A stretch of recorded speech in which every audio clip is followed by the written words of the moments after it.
Bienvenue à Hogwarts, cours numéro 2, pyramide, calcul naturel. Et aujourd'hui, je vais donc vous présenter une pyramide naturelle à 3 dimensions. Elle est très naturelle, vous allez voir ça, parce que justement, elle utilise la propriété des axes eux-mêmes pour à la fois voir où on est dans la pyramide, parce que c'est une pyramide qui va servir à représenter ce coup-ci R3. R3, donc, vous allez voir pourquoi elle est très naturelle. Je dis que c'est une pyramide naturelle parce que elle est limite évidente, la pyramide naturelle. Alors, on part de 3 dimensions, X, Y et Z. On part d'une brique de départ, qui est la brique 1, habituelle, qui est ici. C'est une brique 1. Alors, ce qu'on va faire, c'est qu'on va rajouter ici une brique AX2. Là, on met 2. Là, on met en haut, on va mettre 3. Et ici, on va mettre 5. Une fois que vous avez ça, 2, 3, c'est un 3 qui n'est pas très clair. D'ailleurs, je suis mal parti là, je fais pas du tout ce qu'il faut. Je sais pas savoir que ça s'accroche. On va voir quoi faire, je me dis que ça a été calé pas. Hop. Et genre de stylo, j'écris là-dessus, ça s'accroche après. Alors, il y en a un des deux qui est fait pour le tableau blanc, un pour le tableau en feuille, et je mélange tout le temps. Alors c'est parti. Alors, on fait une brique, on a dit 1.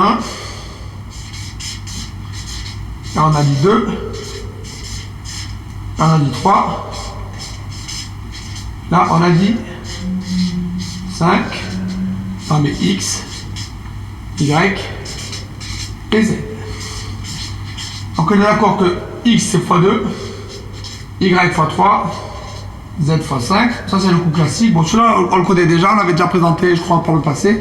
Ça créera des nombres qui sont multiples de 2, de 3, de 5, avec également un demi, un quart, tout ça, donc tous les petits. Donc on a deux nombres qui seront des nombres inclus dans Q plus étoile, mais cette collection de nombres inclus dans Q plus étoile sera dans R, enfin dans R plus étoile. Et alors, on part de ça, mais on va rajouter un truc en plus qui rendra ça naturel. On va rajouter des matrices qu'on va appeler, c'est pas des matrices, on va appeler ça des opérations de rotation. Parce que justement, on va voir définir ce que c'est exactement.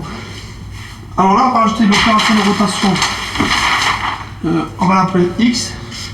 Là, on va rajouter Y. Et là, on va rajouter Z. Et c'est là que c'est un point important. Il faudra définir, on va voir ce que c'est. Parce que ce sont des rotations par rapport à X, par rapport à Y, par rapport à Z. Mais ce n'est pas des rotations qu'on a l'habitude d'utiliser. D'habitude, on utilise des matrices de rotation. Et ces matrices de rotation, il faut comprendre qu'en fait, quand on place matrice de rotation, c'est une rotation cylindrique.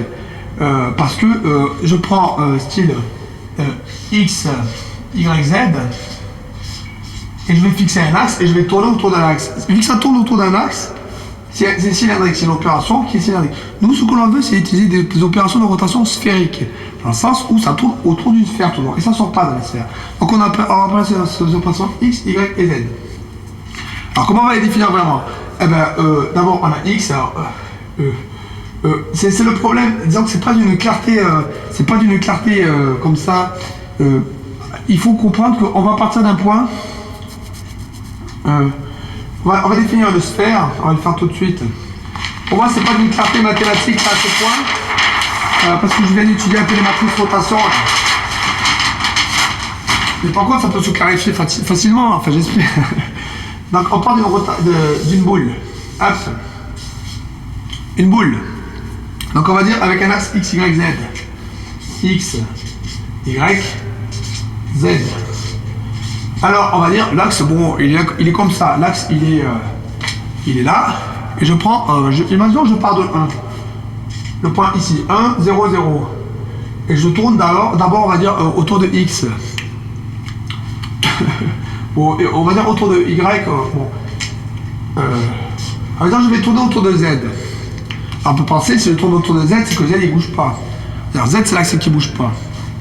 Et je tourne, paf, je fais X puissance K. Donc, on va dire X, c'est la rotation autour de Z, on dira. La rotation X, ce sera autour de Z. Et si je fais X puissance K, autour de Z, on va dire l'argument I. L'argument 1, je veux dire. Argument 1, donc autour de Z, je fais ça 4 fois, et je tombe, on va dire, ici, et c'est un plan, ici c'est un point du plan X, Y. Il y a Z, ça vaut 0. Après, ça c'est X puissance K. Après, ce que je vais faire, ce que je vais dire, par exemple, je vais faire une notation ce coup-ci. Je vais faire une rotation par exemple Y. Et c'est là que quand on arrive ici, à ce point-là, en fait, pour faire clair, je vais bien le dessiner, parce que là, c'est pas qu'on a bien fait. Là, j'ai X, Y.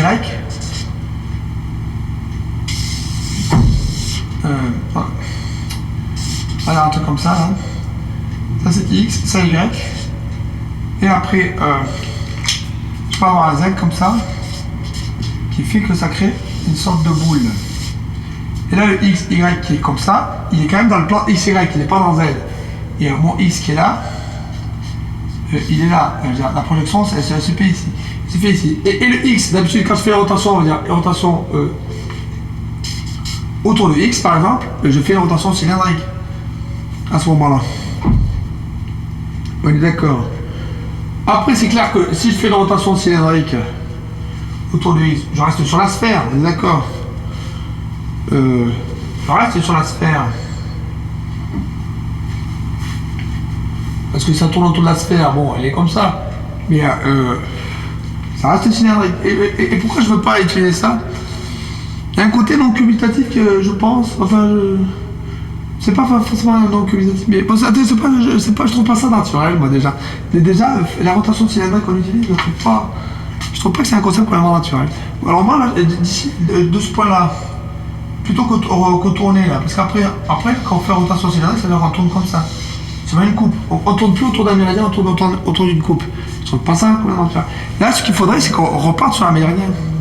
Et donc, comment on peut le définir bien? Parce que là, par contre, quand je me retrouve ici, c'est vrai que je ne suis ni dans X, ni dans Y, ni dans Z. Je suis ni dans X, ni dans Y, ni dans Z. Donc on peut dire, ouais, mais ma rotation la prochaine. Et qu'est-ce que c'est? Qu'est-ce que c'est alors une rotation par rapport à X, par rapport à Y, par rapport à Z? Alors c'est là peut-être qu'il faudrait peut-être une sorte de définition de coordonnées relatives.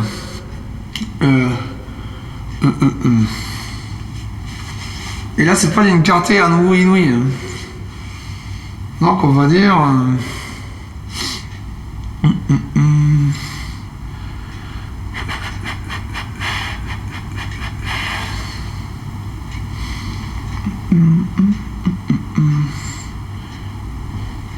ouais, non, c'est pas complètement clair dans ma tête là à ce stade. C'est naturel, mais ça l'est pas.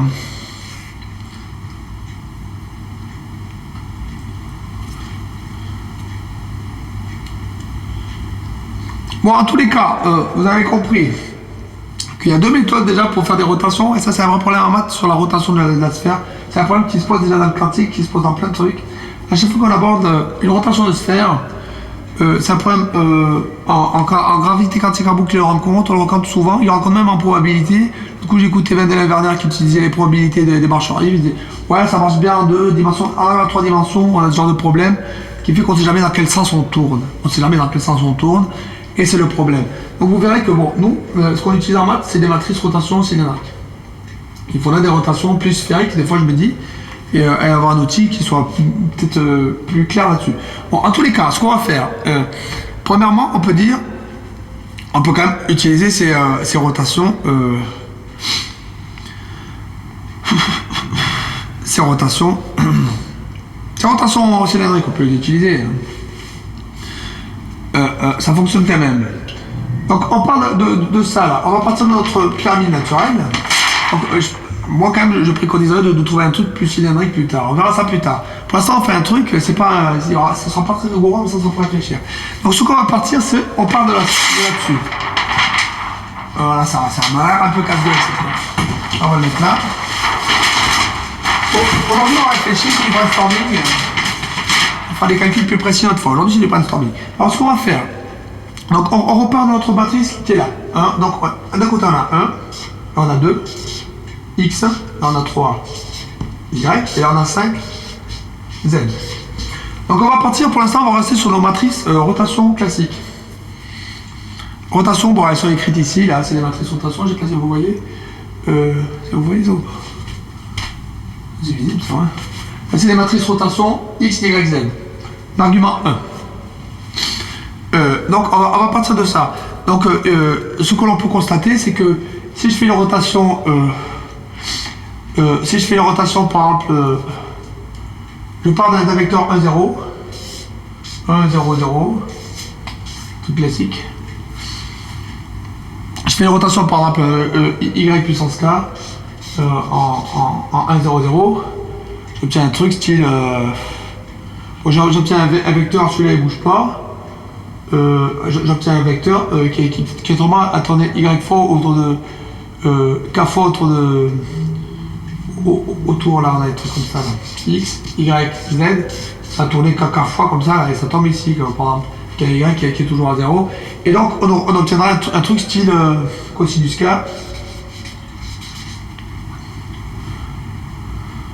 0. Et. Sinus k. Comme ça, là. D'accord, c'est à peu près ça qu'on obtiendrait. Cosinus k, sinus k. YK 1, 0, 0. Après, imaginons j'en fais un deuxième, style j'ai fait. J'en rajoute un Z puissance J. Un Z puissance J. Qu'est-ce qu'on obtiendrait? On obtiendrait donc un truc comme ça, cosinus. Enfin, on obtiendrait une connerie comme ça, là. Cosinus J. Cosinus K. Sinus. Sinus. C'est quoi ces conneries là? Sinus J. Cosinus K. Et là, on a peut-être un sinus. Cosinus K, cosinus J, cosinus K, sinus J, cosinus K, sinus K. Bon, pourquoi pas. Hein. Imaginons, après, on en rajoute une dernière, on va rajouter un X puissance L. C'est comme ça. Hein. Ils sont pas dans l'ordre d'ailleurs, mais JKL, on s'en fout. Hein. Ici, c'est la théorie du chaos. Hein. Bon, on fait pareil, on obtiendra un X puissance L. On obtiendra, je sais pas moi. Cosinus J, cosinus K. Cosinus K.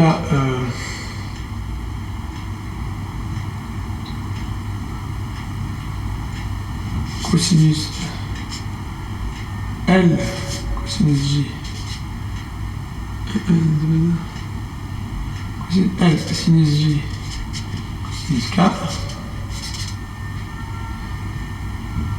Voilà, ça commence à devenir chiant, là, déjà il y a beaucoup trop de calculs. Bon, enfin bon, vous calculerez. Et à la fin, ce qu'il faut comprendre, c'est qu'on crée des rotations. Donc là, j'ai créé une rotation. Après, là, je crée une nouvelle rotation dans un sens, puis après, à nouveau dans l'autre. On reste toujours sur le cercle. Déjà, on peut déjà voir que ça tourne toujours autour d'un cercle. Si on prend le cercle Unity, on reste toujours autour d'un cercle. Alors, ça, on peut le démontrer. Imaginons un vecteur X de norme 1.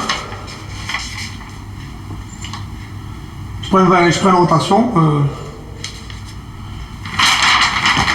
De norme 1. X de norme 1. De norme 1, on pourrait dire X est égal à A, B, C, tel que A carré plus B carré plus C carré égale 1. C'est classique. On le multiplie par, on en prend une au hasard, Y puissance K fois X. Tu mets la norme de ça, tu fais Y puissance K fois X. Donc tu obtiendras cos K A moins sinus KC B cos sinus KA moins cos K C. Là c'est des points, là, ils sont pas dans les sinus les trucs. Tu obtiendras un truc comme ça. Là tu vas calculer la norme de cette connerie, tu obtiendras cos carré. On va mettre là devant, là, ce sera plus clair. A cos carré de K moins C sinus carré de K plus, plus d'ailleurs, moins 2 cos K sinus K AC. On obtient B carré plus A sinus carré K plus A sinus carré K plus C incroissant C, c'est cosinus carré K, moins 2 sinus K, cos K, AC. Voilà deux fois cette connerie là, sinus K, cosinus K, AC, AC, moins, A moins. Pourquoi il y a moins? Justement, il n'y a pas un moins. C'est la connerie. Là-bas, il y a un moins, mais là, il n'y en a pas.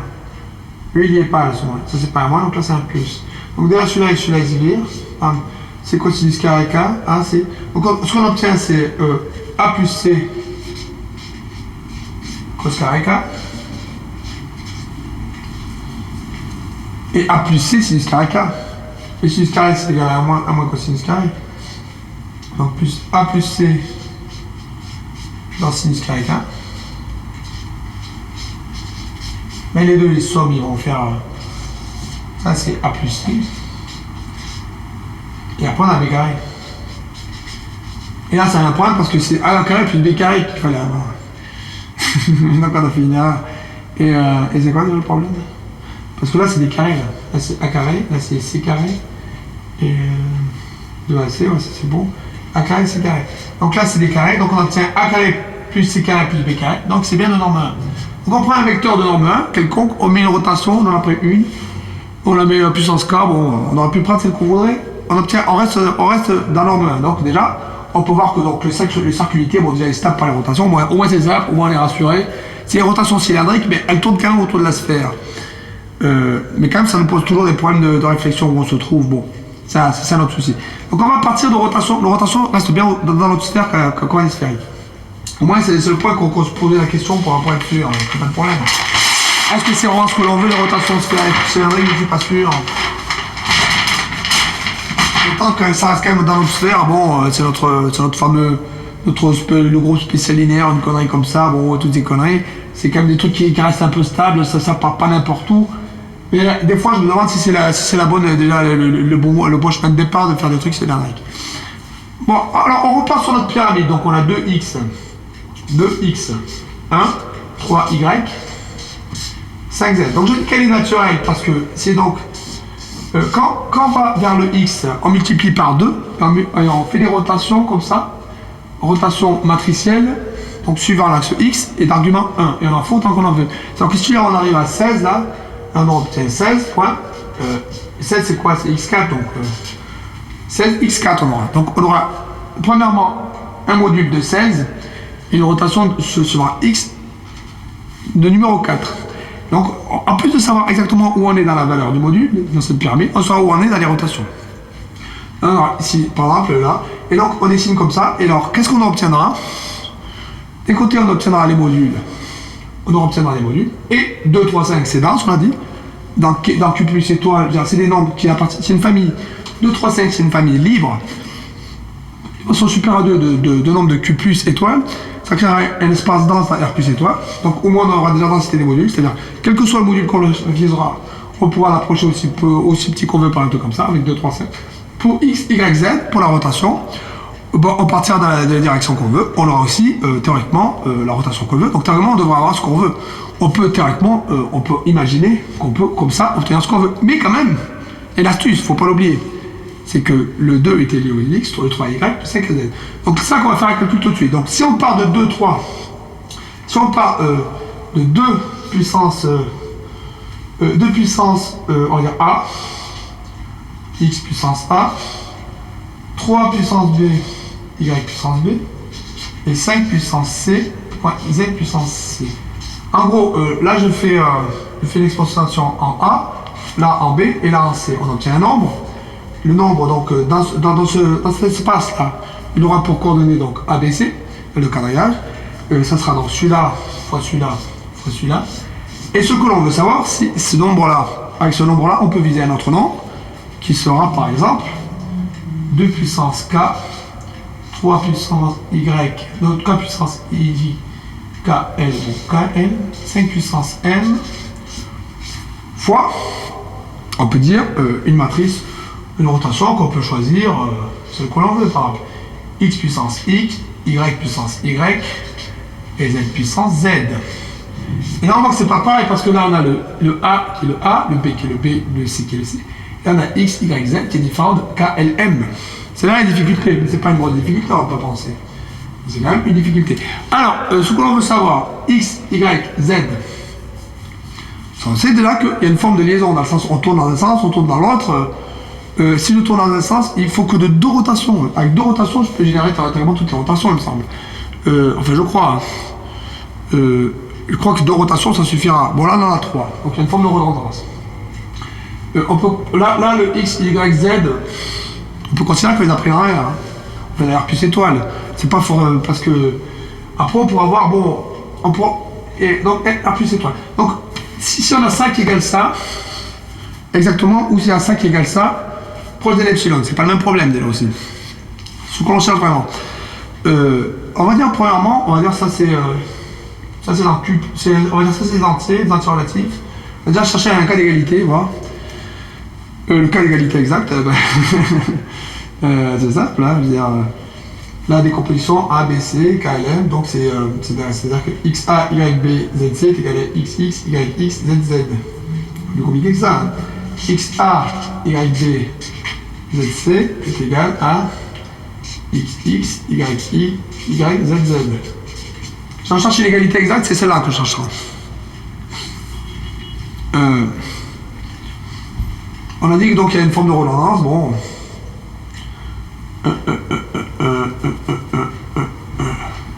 Bon, moi je crois qu'on va pas tous les avoir là-dessus, il faut pas trop rêver. Par contre, ce qu'on peut chercher, c'est une densité. Ouais, parce qu'à la base, on cherche de la densité. On n'est pas obligé de retomber exactement sur ce point. Par contre, par rapport à un epsilon,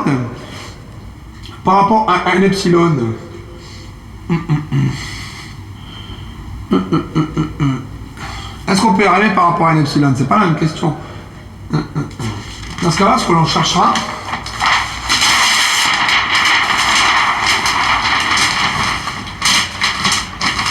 on va partir sur un nombre x appartenant à R cube, ou plutôt on va l'appeler pas x, on va l'appeler lambda, on va l'appeler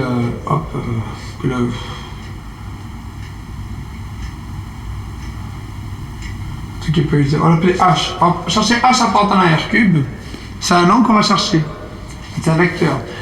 H, on va le définir par son module lambda, h qui est égal à donc lambda fois x x, y, z, fois 1, 0, 0. Alors après, est-ce qu'il y a un ordre dans les matrices? Ça, c'est une question. Hein. Est-ce qu'elles sont commutatives les rotations? Ça, je ne me rappelle plus si elles sont commutatives. Ah, si la commutativité, c'est important. C'est important, ça aussi, la commutativité. Dans quel sens on tourne, dans quel sens on fait les choses. Là, on voit toutes les questions qui apparaissent. Alors, pour l'instant, on s'en fout de la rotation, savoir si c'est commutatif ou pas. Je veux dire, ce qu'on va réfléchir déjà, on va réfléchir à ce que. On prend x, y, z, on va le chercher comme ça. On va chercher x avant y, y avant z, 1, 0, 0. 1, 0, 0, c'est donc le vecteur. Donc 1, 0, 0, on fait une rotation par rapport à. Déjà, c'est pas bien. C'est x, donc on va dire x plutôt ici. Là, on va mettre le z là. On va le définir comme ça, selon moi. H appartenant à R cube, on va dire c'est un lambda. Lambda, il appartient à R, plus étoile. Lambda fois z puissance i, z puissance z, y puissance y et x puissance x. Donc on prend 1, 0, on fait une rotation x par rapport à x, puis y par rapport à y. Et ça, c'est les arguments que je mets. Lambda, et on atteindra notre truc qui est h r cube. On va vérifier si celui-là on peut le viser par rapport à un truc comme ça. Donc on va considérer une boule. On va considérer qu'on va chercher à la fois un lambda 0 qui appartient à lambda moins epsilon. On va faire soit epsilon d'abord, soit epsilon positif. Et on va chercher un lambda 0 dans lambda moins epsilon dans la plus epsilon. Et on va chercher donc une rotation R0 hein, qui à partir de 1, 0, 0 nous mène aussi dans un epsilon en utilisant nos rotations simplement du cercle unité 1, 1, 1. Alors lambda 0 appartenant à lambda moins epsilon, lambda plus epsilon. Pour nos 2, 3, 5, on n'en aura pas qu'un seul. Vu que c'est dense, on en aura une infinité. Alors on donnera autant qu'on en voudra. Et de l'autre côté, notre boule, on pourra en avoir également autant qu'on en voudra. Théoriquement, infiniment. Et alors, l'équation qu'on a là, 2ax, alors on va dire que, on va prendre l'ensemble des cas de 2, on va dire l'ensemble des cas L, M, tels que 2 puissance K, 3 puissance L, 5 puissance M, appartiennent à lambda moins epsilon, lambda plus epsilon. Donc on va définir là cet ensemble-là, l'ensemble des K et M tels que 2 puissance 3, de 2 puissance K, 3 puissance L, 5 puissance M. C'est N puissance M appartient à lambda moins epsilon, lambda plus epsilon. Alors ça c'est déjà bon, comment dire, c'est simple à voir. On a l'hyperplan, il va définir la valeur. Dans la pyramide, on aura une pyramide comme ça. Il y aura un hyperplan, c'est-à-dire qui va définir la valeur. L'hyperplan, c'est vraiment pas une coupe, c'est une coupe dans le plan qui va suivre les plans, et ça va définir la valeur lambda. À cet hyperplan, on va lui rajouter un moins epsilon d'un côté plus epsilon de l'autre. Ça va définir l'épaisseur de l'hyperplan, donc on va lui donner une épaisseur à l'hyperplan. Et là, cette épaisseur à l'hyperplan, on va chercher tous les points du quadrillage. Il y en aura une infinité. Et donc cet hyperplan, déjà, cet hyperplan, théorème de Batman, sera équivalent à une pyramide de dimension 2 et de base libre. Une pyramide de dimension 2 de base libre. Donc déjà, dans cet ensemble-là, cet ensemble de solutions de ça, on va dire c'est équivalent à une pyramide de dimension 2 de base libre. Donc au moins, on peut en considérer qu'il existe B1, B2 et un B2 qui génère un truc comme ça. Premièrement, est-ce que c'est vrai? Je suis pas sûr. J'ai admis un terme de Batman, mais je me rappelle plus si c'était exactement ça. Je crois que ça faisait juste une énumération, ça comptait, mais je suis pas certain qu'il a démontré exactement ça. Mais on verra bien si on peut démontrer un terme comme ça. Bon, on va dire B1, B2, on va dire qu'une base libre B1, B2 peut générer un truc comme ça. Peut générer ensemble des... on va dire que c'est base libre. Et alors, cette base B1, B2, donc on va dire de compteur B1, B2, de l'autre côté, ces mêmes B1, B2 vont générer des rotations. On aura donc deux. Donc on aura un ensemble de B1, B2 qui va être... Et cet ensemble B1, B2 va définir des tas de rotations. Des tas de rotations.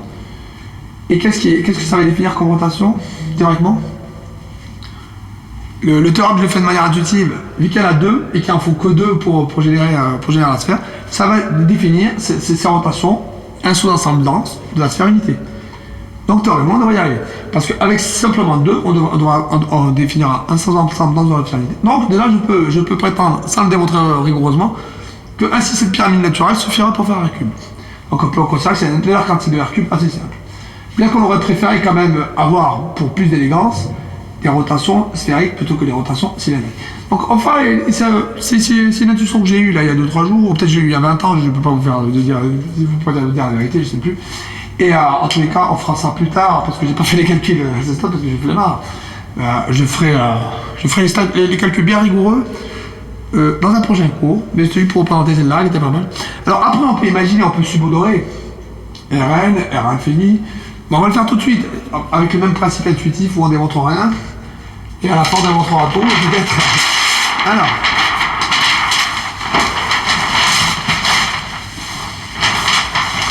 Il faut quand même démontrer au moins le théorème de Batman, sinon on aura du mal. On va faire du Rn. On va dire, là on a 2, là on a 3, là on a 5. Puis après on a une dimension qui part en 7, après ça part en 11. Et donc à chaque fois on a une dimension de plus de rotation. Est-ce que c'est vraiment des rotations qu'il nous faudra? Est-ce que le groupe spécial des rotations, est-ce que le groupe là, est-ce que notre sphère unité en dimension 4 tout ça, bon, franchement bon, j'ai pas encore étudié ça, vous avez qu'à demander à Pierre Alman qui vous donne un coup de main pour ce genre de conneries. On étudiera ça pour le temps. En tout cas c'est ça qui est intéressant. Mais par contre, est-ce qu'on peut faire la même chose? Imaginez un truc similaire, oui. X, Y, Z, puis Z2, Z3, Z4, en fonction de la nombre de dimensions. On fait des rotations sur un axe. Et on rajoute des trucs. Et vu qu'on a un nombre, nombre premier infini, on peut s'amuser autant qu'on veut. On peut en mettre autant qu'on veut déjà. Donc déjà comme ça, paf, à quoi ça peut servir? Donc quand on a notre pyramide, ce qu'il y a de bien, c'est que c'est intuitif. Déjà, on se situe par rapport au menu. Ensuite également, on se situe par rapport à la rotation. Et c'est vachement multiplicatif, on le multiplie vachement bien. Et là, c'est là qu'arrive le problème. La commutativité. La commutativité. Est-ce que les rotations sont commutatives ou pas? Alors, imaginons je tourne comme ça. Je tourne, j'arrive à ce point, et là je tourne, j'arrive à ce point. Imagine je pars de l'inverse, je tourne, je suis ici. Je tourne, déjà je bouge pas. Et après je tourne et j'arrive à ce point. Donc c'est pas commutatif. Déjà on peut le voir que c'est pas commutatif, assez simplement. Parce que si on en a une qui fixe X et l'autre qui fixe Y, si tu pars d'un point où X est nul et Y ne l'est pas, celle qui fixe X d'abord, ton Y va bouger, après elle fixe Y.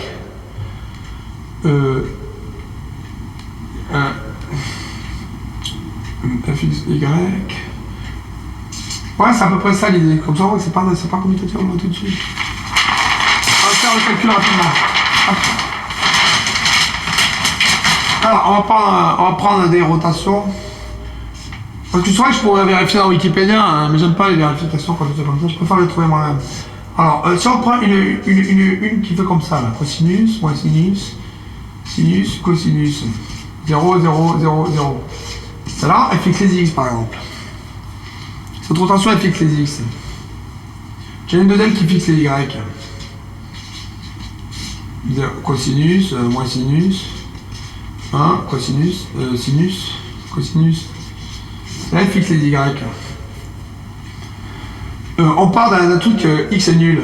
C'est le 0, alpha et 0. Ça, c'est notre X. On fait Rx alpha. Rx.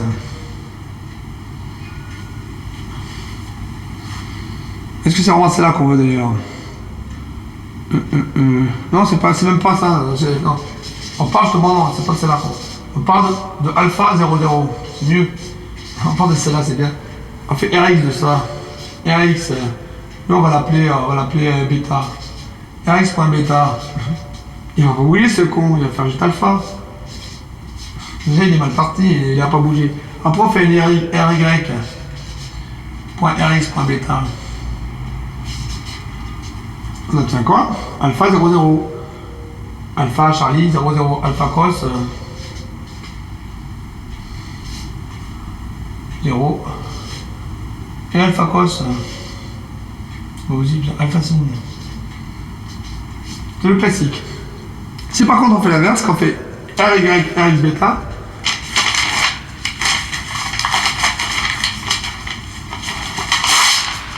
si on fait l'inverse, on fait dans le sens inverse, on prend le même alpha bêta, on fait ry d'abord, puis rx. Et ry c'est alpha bêta, c'est alpha cos, donc on est en celui-là, puis on va le faire. Après on fait le rx. Le rx c'est celui-là. Et là il y aura un problème parce que le rx il va pas s'appliquer au même. Tout à l'heure il a bloqué le truc là. Sauf que là, si on fait rx fois alpha cos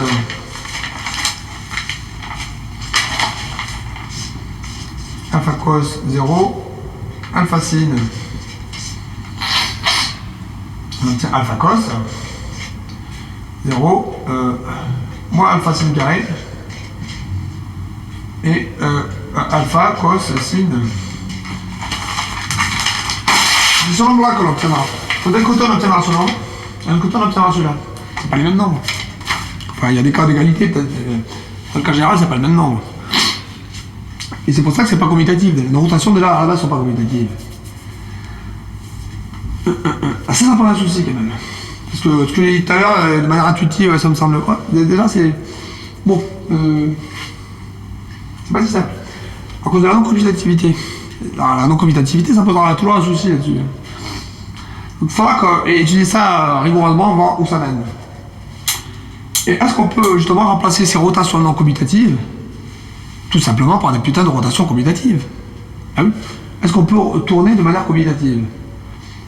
Si on retourne autour d'une sphère, peut-on tourner de manière commutative? C'est la question qu'on va se poser donc aujourd'hui. Donc de la manière, tourner de manière sphérique, qu'est-ce que j'entends par là? On va prendre une sphère. Voilà, on va prendre une sphère. Pour tourner de manière commutative, comment il faudrait faire? On partirait d'ici par exemple. Je tourne par là. Puis je tourne par là. Et imagine que je vais faire pareil en partant de là. D'abord je tourne par là. Et après il faudrait tourner comme ça. D'accord. Et il faudrait définir une rotation commutative de manière rigoureuse. Alors qu'est-ce qu'on entend? Déjà, je tourne par là. Je tourne plus par rapport à un axe, on est d'accord? Il faut s'imaginer sur Terre. Il faut s'imaginer que quand on tourne, on est sur une planète. Donc on marche en fait. Je marche vers le nord, vers le sud, vers l'est, vers l'ouest. C'est comme ça, on est d'accord? Moi, quand je marche sur la Terre, je ne tourne pas autour d'un axe. Hein. Je ne sais pas si vous tournez autour d'un axe quand vous marchez sur la Terre, mais moi, quand je marche sur la Terre, je ne me dis pas que je vais tourner par rapport à un axe. Non. Je pars dans une direction nord-sud, ouest-ouest. Donc déjà, on peut définir comme ça. Alors, par exemple, donc je ne tourne pas, alors j'avance. Et là, c'est plus la même histoire. Donc, on va dire, imaginons que j'avance vers là. On va dire, ça, c'est le nord. J'avance vers le nord. Je peux tourner autant que je veux, hein. J'avance du temps que je voudrais. Mais j'avance vers le nord. Après, imaginons que j'aille vers l'est. Ah, c'est quoi l'est alors? En tout cas, j'avance vers là, j'avance vers là, et après je vais aller vers là. Et après, imaginons que je vais aller vers là. Et je peux... ça crée plein de paradoxes, on est quand même d'accord cette affaire. Quand on arrive au nord, qu'on va aller au sud, ouais. Donc ça demande une définition rigoureuse, on est d'accord. En tous les cas, on part ici, bon, on va dire par là. Après, quand je vais là, je vais tourner. En fait, il faut comprendre, je tourne. Voilà. Ma direction, pour l'instant, on va imaginer qu'on est la tortue dans le logiciel le logo, comme ça. Je sais pas si vous voyez ce que je dessine. Je descends comme ça, et là, on va dire, je vais tout droit. Et en fait, je vais pas aller vers est, nord, ouest. C'est-à-dire, ici, je tourne. Et mon sens de rotation, ça sera comme ça. Je tourne comme ça. Et je décide, je tourne d'un angle que je vais fixer. Après, alpha. Et après, je vais aller comme ça. Et après, à nouveau, je tourne. Une fois que j'ai tourné, après, je choisis ma direction. On peut faire un truc comme ça. Est-ce que ça serait commutatif, par exemple?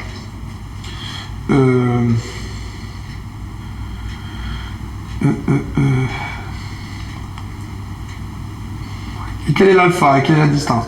Alors quand on parle de rotation, déjà notre opération, la première, c'est une rotation d'argument K, d'argument 1. L'argument 1 qui est exponentiel, qui plein de fois on peut faire K, c'est-à-dire qu'on fixe une distance, on va dire ça c'est 1, chaque fois j'en avance de 1. Ça sert pour la rotation. La deuxième rotation, c'est pareil, on avance de 1. Et on peut faire tout simplement 2. Une comme ça, et après, sont perpendiculaires. Et l'angle, c'est toujours 90.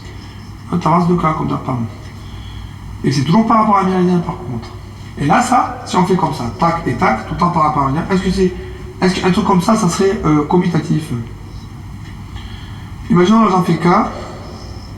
Et là, j'ai fait un truc comme ça. Je suis là, un truc comme ça. Et alors, je fais plutôt comme ça. Je pars directement comme ça. Alors ça doit se vérifier. Hein. Et alors...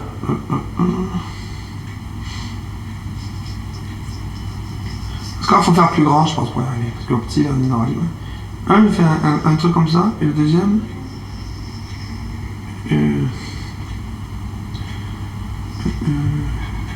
le deuxième, on va dire, on va le mettre tout simplement, la longueur, on va mettre un quart de cercle. Le premier, on fait un truc comme ça, on prend un truc au hasard. Le deuxième, on fait un quart de cercle. Quart de cercle, c'est un méridien. Hein. Ça suit les méridiens.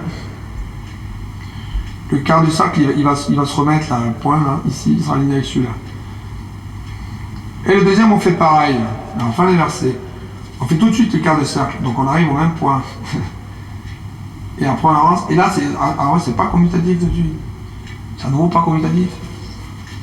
Parce que il y en a un, on a fait de longueur 1, et l'autre quart de cercle, pi sur 2, on est d'accord. Le pi sur 2, étant donné qu'il est quart de cercle, par rapport à cet axe, il arrivera ici forcément, ou qu'on soit là par rapport à celui-là, il arrivera toujours à ce point-là. Quelle que soit la première rotation, le deuxième arrivera au point qui est là, qui est quart de cercle. Alors que si je fais la première rotation d'abord quart de cercle, il arrive forcément ici. Le deuxième, il arrivera dans quelle direction déjà? Et c'est quoi cette définition déjà de... C'est par rapport à lui-même déjà? Il avancera comme ça, et ça sera pas bon. Donc ça, c'est un mot pas commutatif. Alors la question qu'on va se demander, c'est comment tourner sur notre putain de cercle pour que ça reste pas commutatif. C'est une bonne question. On devrait pouvoir y arriver. Hein. Alors.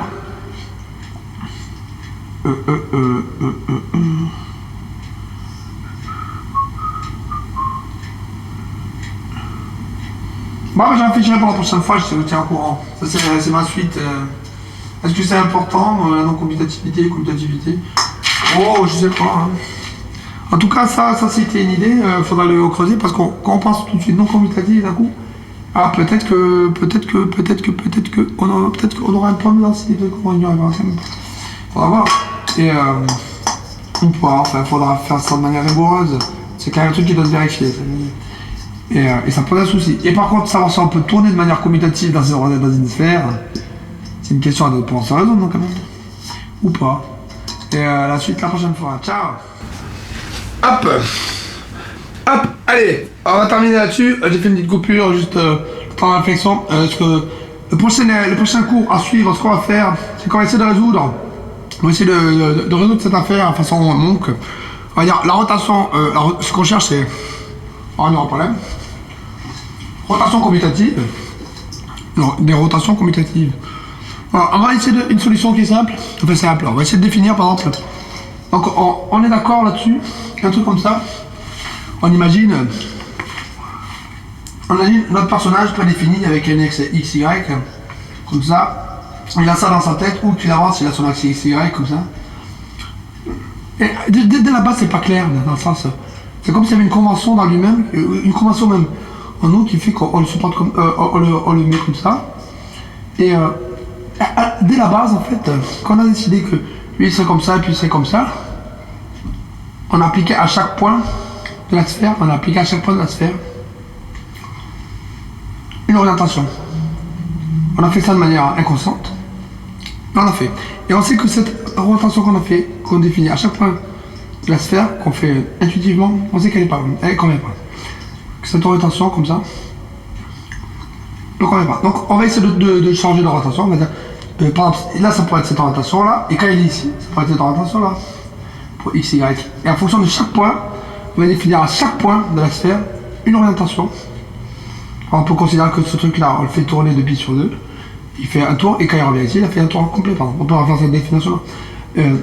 Autre chose, on va essayer de voir tout ce qu'on peut faire, si on peut définir à chaque point de la sphère une orientation différente qui fait qu'à la fin, c'est commutatif.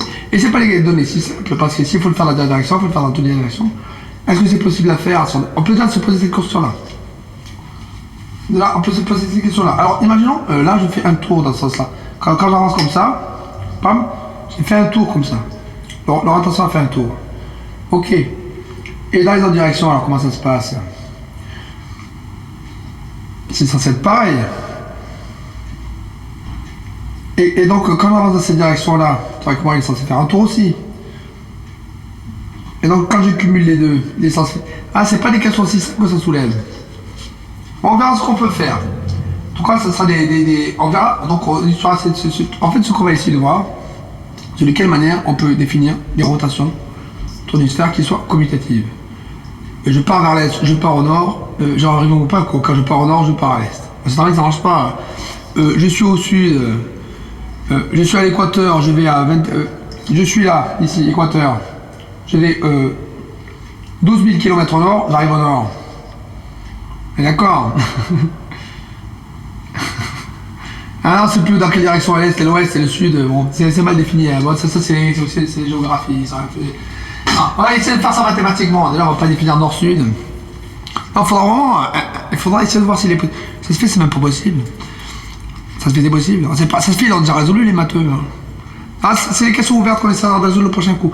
Donc le prochain coup, prochain cours de mathématiques, dans 2 jours, donc mardi.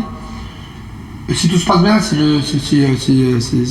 sauf pépin, mardi, on étudiera donc les possibilités de faire des rotations commutatives sur une sphère. On verra si c'est possible ou pas. S'il y a des choses qui ont été sorties par les mathématiciens, je l'ai étudié, sur